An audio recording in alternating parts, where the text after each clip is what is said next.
Hi, it's Kevin, aka Kijokai, and here's another Games and Talk. Today I am wrapping up DOA 3 with another big batch of characters, but I'll be slimming it down. First off, it's gonna be Ayane. Really cool character, I like her a lot. You could tell she's one of the main characters because, like, I'm looking at the time of how fast I completed her story mode. I think hers was the fastest one because I was able to beat Omega in like a really quick go, and you'll see that towards the end of her video. There's only one character I could think of that remind me of her and Kasumi, and that's the ninja from Tekken Tag, and yeah, Tekken Tag 1 and 2, and then they added her to Tekken 7 as well as a DLC. I don't want to try and say her name and then mess it up, but I think it's like Kuni Mitsunari or Mitsuri or something like that. But anyway, I really had fun with finishing up this game. Like, fighting games aren't too difficult, to go through because you just, play through the story mode. Depending on what type of game it is, like you have to play through to unlock their characters. Unlock their costumes and whatnot, and hitting stories. But nowadays, too, in newer fighting games, you can just download everything. So it's nothing. Fighting games have become really, like, DLC killed fighting games to me. Like, it's fun to get new characters and stuff for a game that you already brought, but the whole unlocking a costume bit, really buying your costume and whatnot really kills it, because it's like sometimes you love your character, so you want to go through and play and do some impossible missions to get your character, costume and whatnot, and then it's like, lo and behold, bam, I could buy it, It's kind of like with the same thing with all these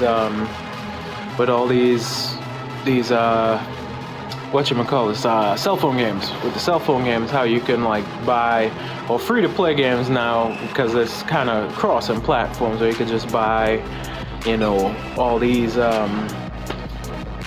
tokens and all this thing to kind of pretty much buy your way through the game and be, buy yourself to be the best player. Like Fortnite does it, and a few other games, but I think they balanced the system now with that. But it's about time they do. All right, I'm gonna go ahead and switch over to another character, and that will be my next character will be Brad Wong. He's a really cool character. I like him a lot, because you can't go wrong with a drunken boxing or drunken fighting style character. The first one to make an appearance in the game, I think, was Lei Wulong. I think that might be the wrong name, but the one from Tekken, that's the first one I know, and he could switch between like 3 or 4 fighting styles.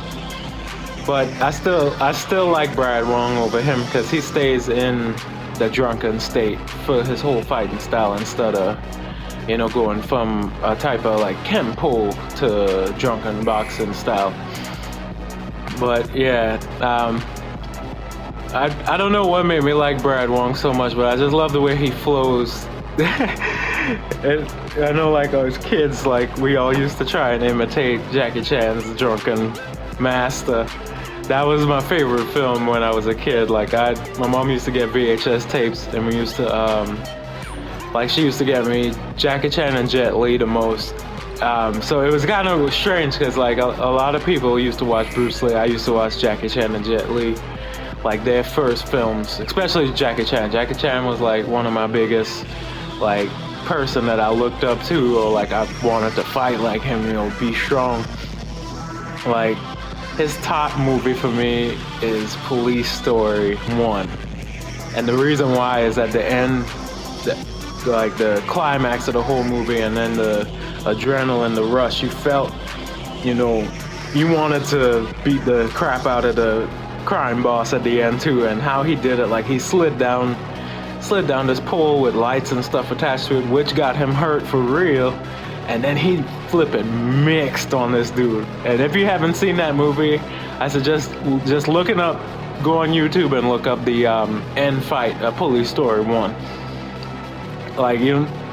It's better when you can watch the whole movie to understand the context behind why he's so upset. Because I love a film when you could feel, the anger and the wrath of the character, and it's almost like he dishing it out for you as well, and that's really cool. But I really I like this character, Brad Wong, and as you know, my games of talk is going to be between the game and just talking about stuff like from movies, music, all kind of different stuff, whatever the video game may trigger, or just things that I feel like I want to talk about. So please forgive me if it seemed like I just ranted about random stuff. So with that being said, I did okay with Brad Wong. He was 2 minutes over than Ayane, so I'll use Ayane as my guide to know who I did the best with. And the tier system, I think he is a C rank character. He's not the top, but he's definitely, average for sure. So with that being said, I'm gonna switch to another character. Alright, my next character is Hayabusa, the man himself, Ninja Gaiden. So he is I think one of my favorite characters in here. I love to play with him, but his moveset really came a long way from DOA 3 and obviously 1 and 2. I don't think he's in 1, but he's in 2 for sure. But then 2 had the remake for Xbox, and his moveset kind of mirrored Ninja Gaiden's moveset because he can do the grab, throw up, and then teleport. So I believe DOA had the unique ninja characters first, moreover than Tekken, because Tekken added in Raven later, and his moves are a mix between Hayate and Hayabusa. So I think Hayabusa is such a cool character on here because he's like a ninja. You don't really know much about him, and he just handles his business. And I'm gonna play Ninja Gaiden on my channel. I really enjoyed that game, and one thing I have to say, and this is gonna sound kind of bad, but Sigma sucked. The one that actually is good is the one for Xbox, because I've played a few Xbox games that mirrors the PlayStation games. They came out on Xbox first, and then you play them on PlayStation, and a few things are different, and vice versa. I brought Onimusha for Xbox, and I brought it for PlayStation 2. To be honest, the first one is actually a lot harder on Xbox than it is on PlayStation 2, because there's a creature in the Xbox one that they didn't add in the PS2 one. But now I'm noticing with a lot of these remakes and cross-platform bringing them over, they're not remastering the ones that were originally for Xbox. They're actually remastering the ones from PlayStation. So let's say the Ninja Gaiden for instance, they're not the Xbox versions, they're the PlayStation versions, the Sigmas. And those those weren't the original platform it came out on to begin with, because it came out on Xbox first. And then another instance is, like I said, the Onimusha. It came out on PlayStation first, and then Xbox only made one, and that was it. But one I think was a little tougher on the Xbox than it was on PlayStation, and I feel that was a FU to the Xbox users. At least that's how I feel. But I found it to be funny, because it had this one room with a doll in it that was a creature, and she was scary and tough. They didn't put that in the PlayStation one, because when I brought the PlayStation one after I traded in the Xbox one, I was like, I gotta get ready for this character, and then it never showed up. So I was like, oh, okay. So, and one more quick note about like video games and, you know, transferring them over. Back then, Japanese games were a lot harder than the American imports or the European and North America imports. They actually made it easier, because one case that happened was during in PS2 with Devil May Cry. They had news that came out in the gaming community about it, or at least I don't know if it was a rumor, but I believe it to be true, because there's a lot of games that's like that. But I'm about to switch characters. One quick note about this: I believe I did average with Hayabusa. I believe he's like to me he is a rank character. Like him, Hayate, Ayane, and Kasumi for sure are all A ranks. So I'm gonna go ahead and switch over to the next. Alright, next character, Helena. I love this character. I don't know why. I just think she's such a prim and proper character, and her fighting style is quite interesting. To me, if I were to mirror her to a character, I think DOA beat Tekken to the punch on this character. She reminds me of Lily, or Lily reminds me of her, the French girl. Because their fighting style, I can't say it's similar, but they remind me of each other, or there's some similarities. Another character, I think I covered it before, but Christy is like a mirror of Nina. But I would say Tekken beat DOA to that style of character first. And but the fighting styles, I feel DOA may have beat them with her fighting style, because it's almost like Zafina. And then obviously Helena is like Lily, or Lily is like her. So yeah, fun stuff. Anyway, one more thing about like Helena, I just love her music. Like on all the games, it's always like a full orchestra with a little techno-ish EDM-ish sound, and I think it's so cool. Like she's just a really cool character that I enjoy a lot. I think like everybody had like that video game crush, and I think she was it for me on DOA. She's a really cool character. But other than that, I don't think I have anything else to say about her. I didn't do too well with her, but I did a little past average.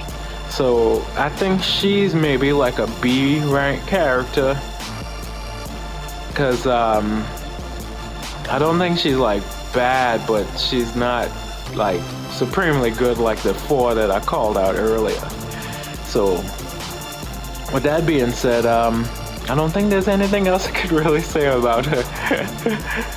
But yeah, like this game really is like, it has a spot in my heart, and lately I've been like kind of going through some nostalgic stuff, you know, cooking food that I had from my childhood, playing games that I've played before, maybe listening to music, or you know, stuff like that. And I think DOA is definitely one of those games. You know, I've been playing that franchise for over 19 years, but to be honest, I did switch to Tekken after DOA 4.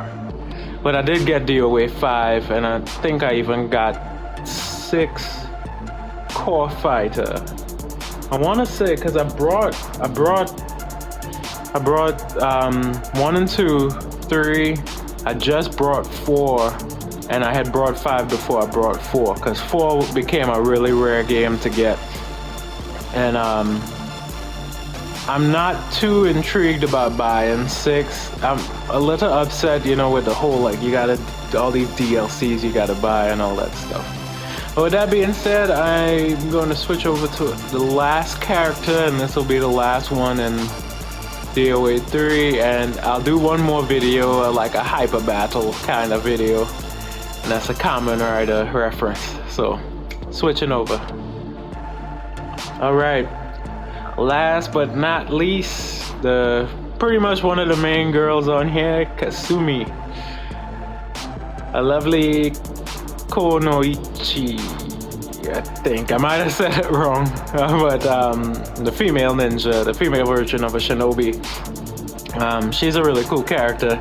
DOA 2, the remake, is very, like, oh my goodness, it's very dramatic. Like, it's not dramatic in a bad way, but like the fact that like the story, it kind of fills in some gaps in the story and like some really like dark stuff that happened to the characters. One thing I got to say too, I don't think I covered, is the fact that they got Aerosmith to play, or they got an Aerosmith song for the opening and ending for this one, and they got Dream On for the second one, the remake. And I think that was so cool because at the time you got some video games with music on it, but I think people still were looking down on video games, so they were kind of like, I don't really care, you know, about them to like do stuff for them. But you know, you had your handful of celebrities, I think, that they were like okay with them, so they let them get the song. But I think that's one of the big reasons why DOA 2 and 3 will never get remastered or bring back. It's because of the copyrights and stuff. And then 2 is like, what's the purpose of bringing them back when you got like 6 and DLCs and all of this stuff? Like I said before, like fighting games, you know, they come and go, and when there's a new one, there's no need to really go back to the old one. Only among fans, like, because I just found out like people still play Smash Brothers Melee, because I guess that's like the best one among all of them, and it has like the most, like, I guess, best, you know, fighting system, and it's not oversaturated like all the new ones are with the DLCs and all that stuff. Because to me, like I said, like I was talking to a friend at work, or a co-worker, and I really think that takes the fun and joy out of a game when you could just buy stuff. It's like, what's the purpose? Like fighting games, I don't really get to play with anyone anymore, but I like the challenge. I like to play a fighting game and have to like win a character or win the costumes. What's the purpose of playing it if I could just buy everything? Then it's no fun at all, you know, there's no purpose in it.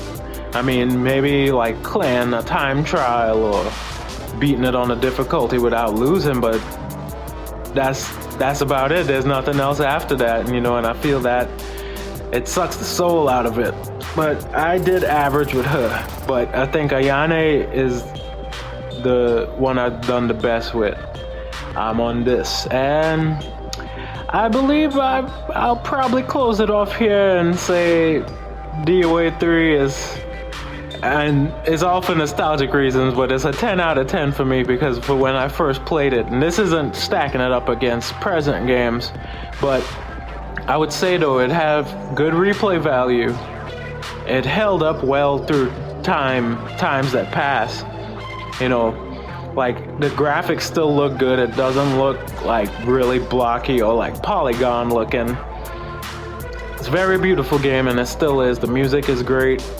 You know, it holds up very well. Like, I'm looking at the characters. I mean, they don't look like how characters look now, and obviously you know why, but for an Xbox game, like, this looks very beautiful. I looked over at Quantum Redshift, and I remember like some of those characters used to look so good, and then I played it again and I looked, and then I was like, you didn't age too well.